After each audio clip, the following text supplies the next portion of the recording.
छात्रों को मेरा नमस्कार। तुलजा भवानी माध्यमिक विद्यालय संत ज्ञानेश्वर नगर लातूर स्कूल में चल रही वीडियो क्लासेस में आप सभी का स्वागत। तो आज हम कक्षा 8वीं का व्याकरण विभाग इसमें पाठ चौथा विशेषण देख रहे हैं। विशेषण की परिभाषा हमने पिछली कक्षा में देखा था। आज हम जैसे कि विशेषण के भेद, 4 भेदों की जानकारी हमने ली थी। पहला जो है गुणवाचक विशेषण, संख्यावाचक विशेषण, परिमाणवाचक विशेषण और चौथा सार्वनामिक विशेषण।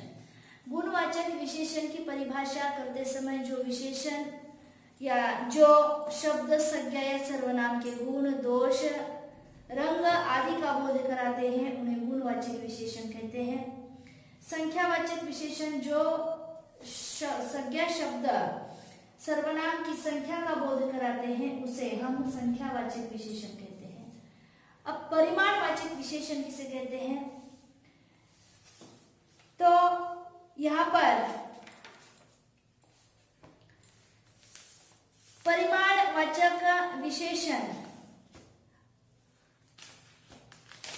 जो विशेषण या जो शब्द संज्ञा या सर्वनाम की मात्रा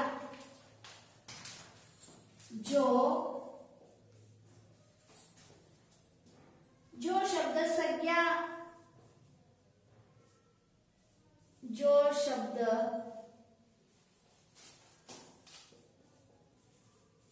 संज्ञा या सर्वनाम की मात्रा का बोध कराते हैं या सर्वनाम की मात्रा का बोध कराते हैं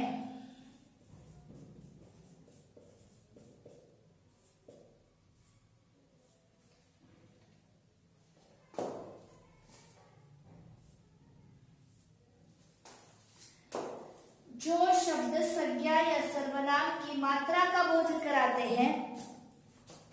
मात्रा नापतोल, मैंने कहा था कि नापतोल जिसे हम मात्रा कहते हैं। परिमाण, परिमाण कहा है? मैंने कहा है कि परिमाण, नहीं तो हम कहेंगे परिणाम। परिणाम और परिमाण का अर्थ भिन्न है। परिमाण किसे कहते हैं? नापतोल करना, मात्रा। आ रहा है समझ में? मात्रा। तो यहाँ पर परिमाणवाचक विशेषण जो शब्द संज्ञा या सर्वनाम की मात्रा का बोध कराते हैं उन्हें परिमाणवाचक संज्ञा कहते हैं। जैसे मात्रा, प्रमाण, जैसे परिणाम, परिमाण हम कहते हैं। परिमाण जिसे मात्रा कहते हैं। नापतोल, नापतोल हम करते हैं। समझो कि हम पानी का नापतोल कर रहे हैं तो पानी कैसे हम नाप उसका करते हैं? लीटर में। अगर कपड़ा है तो मीटर में। अरे समझ में? ये लीटर, मीटर क्या है? ये परिमाणवाचक विशेषण है। परिमाणवाचक, जैसे 2 मीटर कपड़ा, 4 किलो चीनी, 4 किलो चावल, 5 किलो तेल। अरे समझ में? 5 लीटर में जो कहेंगे। तो इसके कुछ उदाहरण, परिमाणवाचक विशेषण के उदाहरण हम लेंगे। आप चाय में कितनी चीनी डालूं? आपकी चाय में कितनी चीनी डालूं? कितनी ये क्या है? मात्रा है। आ रहा समझ में?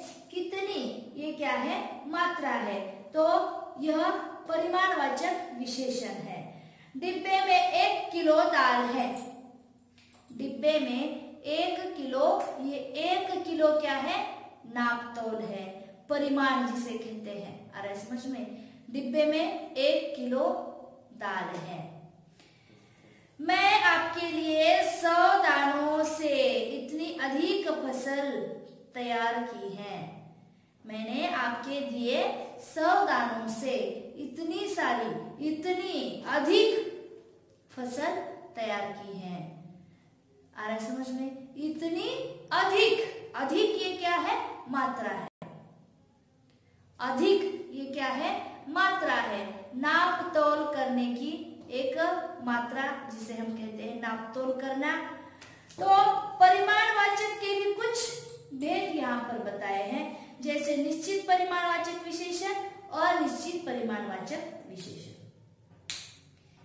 तो निश्चित परिमाणवाचक विशेषण में जो शब्द संज्ञा या सर्वनाम की निश्चित मात्रा का बोध कराते हैं, निश्चित परिमाणवाचक विशेषण और अनिश्चित परिमाणवाचक विशेषण। तो निश्चित परिमाणवाचक विशेषण की परिभाषा क्या आएगी कि जो शब्द संज्ञा या सर्वनाम की निश्चित मात्रा का बोध कराते हैं, जैसे 10 kilo, 2 kilo, 2 metre, 2 litre, 4 kilo, ये क्या है, निश्चित रूप से हम बता रहे हैं कि यहाँ पर संख्या निश्चित रूप से मात्रा यहाँ पर बता रहे हैं, इसीलिए निश्चित या निश्चयवाचक विशेषण। आ रहा है समझ में? निश्चित परिमाणवाचक विशेषण, निश्चित परिमाणवाचक विशेषण किसे कहते हैं? जो शब्द संज्ञा या सर्वनाम के निश्चित मात्रा का बोध कराते हैं। मात्रा कैसी है? निश्चित है। 2 किलो, 4 किलो, 2 मीटर, ये क्या है? निश्चित रूप से यहाँ पर बताया गया है। ये जो मात्रा बताई गई है निश्चित रूप से है, इसलिए उदाहरण कैसे आएंगे? 4 किलो, 2 किलो, 2 मीटर, 1 लीटर, ये क्या है? निश्चित मात्रा यहाँ पर बताई है, जिसे हम निश्चित जैसे परिमाणवाचक विशेषण कहते हैं। अगला है अनिश्चित परिमाणवाचक विशेषण। इसके उल्टा अनिश्चित कि जो शब्द संज्ञा या सर्वनाम के मात्रा का अनिश्चित मात्रा का बोध कराते हैं, जो शब्द संज्ञा या सर्वनाम की अनिश्चित मात्रा का बोध कराते हैं, उन्हें अनिश्चितवाचक या अनिश्चित परिमाणवाचक विशेषण कहते हैं। उदाहरण में थोड़े चावल, बहुत नमक, अधिक, आ रहा है समझ में? ज्यादा, ये क्या है? अनिश्चित है। ज्यादा कहा है, अधिक कहा है, कम, बहुत, अधिक, ज्यादा, यहाँ पर बताया गया है। ज्यादा यानी कितना ज्यादा? किलो में, या निश्चित रूप से बताया है 4 किलो, 5 किलो नहीं, सिर्फ कहा है ज्यादा, अधिक, कम, बहुत। आ रहा है समझ में? बहुत नमक, खाने में बहुत नमक हुआ, निश्चित रूप से कहा है। आज मुझे गांव आए हुए बहुत दिन हो गए, बहुत दिन हो गए, यहाँ पर कहा, क्या कहा है? कि बहुत कहा है। बहुत ये शब्द कैसा है? अनिश्चित है। सिर्फ यहाँ पर समझ रहा है कि बहुत दिन हो गए। बहुत दिन माने कितने दिन? बहुत दिन का अर्थ क्या है? कितने दिन। अगर निश्चित दिन हम बताते हैं कि मुझे गांव आकर 1 महीना हो गया, 1 महीना निश्चित रूप से हम बता रहे कि पूरा 1 महीना हुआ है। लेकिन अनिश्चित रूप से हम कहेंगे, कैसे कहेंगे? कि मुझे गांव आकर बहुत दिन हो गए। बहुत, ये क्या है? अनिश्चित है। बहुत, ज्यादा, कम, अधिक, ये क्या है? अनिश्चित परिमाणवाचक विशेषण है। आ रहा है समझ में? परिमाणवाचक विशेषण, जैसे कि परिमाणवाचक विशेषण की परिभाषा हमने क्या देखी है कि जो शब्द संज्ञा के परिमाण का बोध कराते हैं, मात्रा की बोध कराते हैं, उन्हें परिमाणवाचक विशेषण कहते हैं। परिमाणवाचक विशेषण भी हमने उसमें 2 देखे हैं, अनिश्चित परिमाणवाचक विशेषण और निश्चित परिमाणवाचक विशेषण।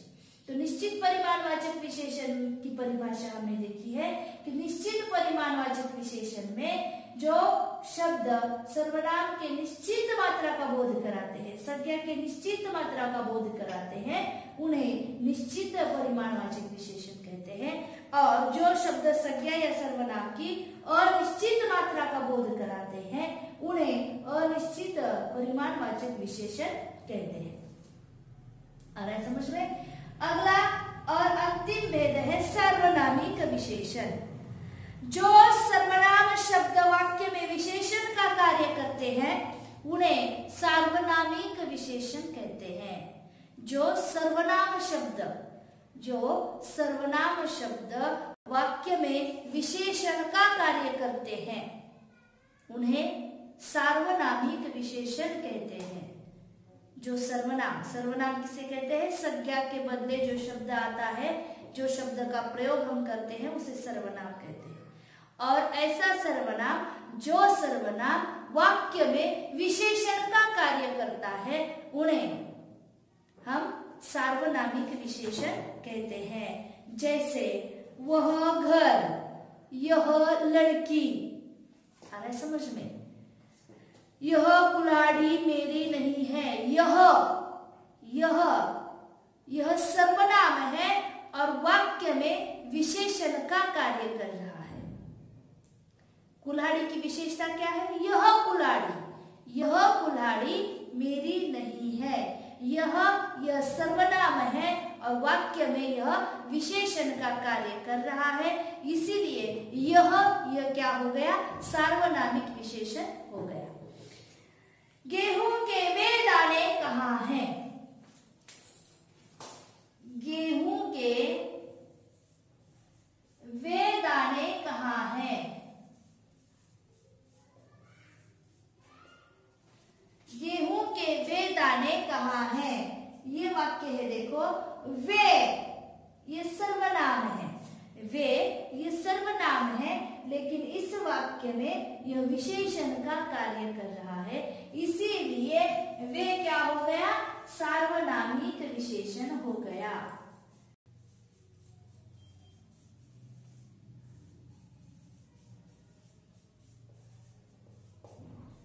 वे यह सर्वनाम है और इस वाक्य में यह सर्वनाम विशेषण का कार्य कर रहा है, इसीलिए वे यह सार्वनामिक विशेषण कहलाता है। तो हमने विशेषण और विशेषण के 4 भेदों की जानकारी इस कक्षा में ली है। आगे हम विशेषण का स्वाध्याय देखेंगे, स्वाध्याय प्रश्न पर चर्चा करेंगे अगली कक्षा में।